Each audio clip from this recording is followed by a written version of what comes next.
بسم الله الرحمن الرحيم.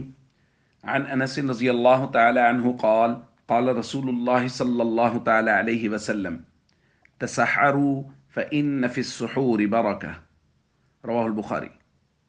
نبی کریم صلی اللہ علیہ وسلم نے ارشاد فرمایا، سحری کھاؤ کہ سحری میں برکت ہوتی ہے۔ دوستو، رمضان المبارک رحمتوں اور برکتوں سے بھرپور مہینہ ہے کہ اللہ تعالیٰ کی رحمتیں ہر وقت نازل ہو رہی ہیں۔ نبی کریم صلی اللہ علیہ وسلم نے سحری کھانے والوں کے متعلق فرمایا، ان اللہ و ملائکتہ یصلون علی المتسحرین، اللہ اور اس کے فرشتے سحری کھانے والوں پر رحمتیں نازل فرماتے ہیں۔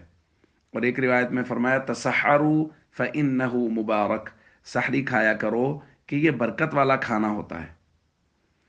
دوستو دیکھیے کیسے اللہ رب العزت رحمتیں نازل فرما رہے ہیں، اور دیکھیں سحری ہم کیوں کھا رہے ہیں؟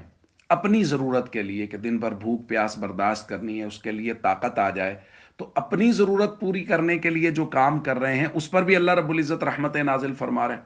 اور سحری کے وقت دعائیں قبول ہو رہی ہیں، رحمتیں نازل ہو رہی ہیں، افطار کے وقت دعائیں قبول ہو رہی ہیں، رحمتیں نازل ہو رہی ہیں، تراویح کے وقت رحمتیں نازل ہو رہی ہیں۔ تو یہ رحمتوں کا مہینہ ہے، برکتوں کا مہینہ ہے۔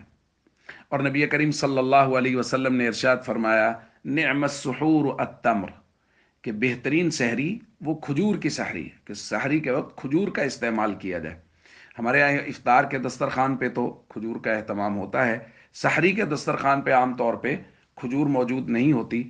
یقیناً نبی کریم صلی اللہ علیہ وسلم کے دور اور زمانے کے حالات بھی مختلف رہے ہوں گے، لیکن جب حضور نے فرما دیا کہ یہ بہترین سحری ہے کھجور کی، تو اس میں لاکھوں حکمتیں پوشیدہ ہیں، اس میں لاکھوں برکتیں پوشیدہ ہیں۔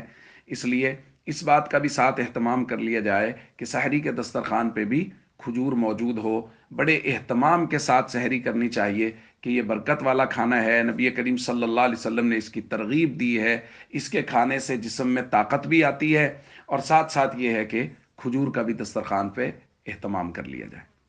السلام علیکم ورحمۃ اللہ وبرکاتہ۔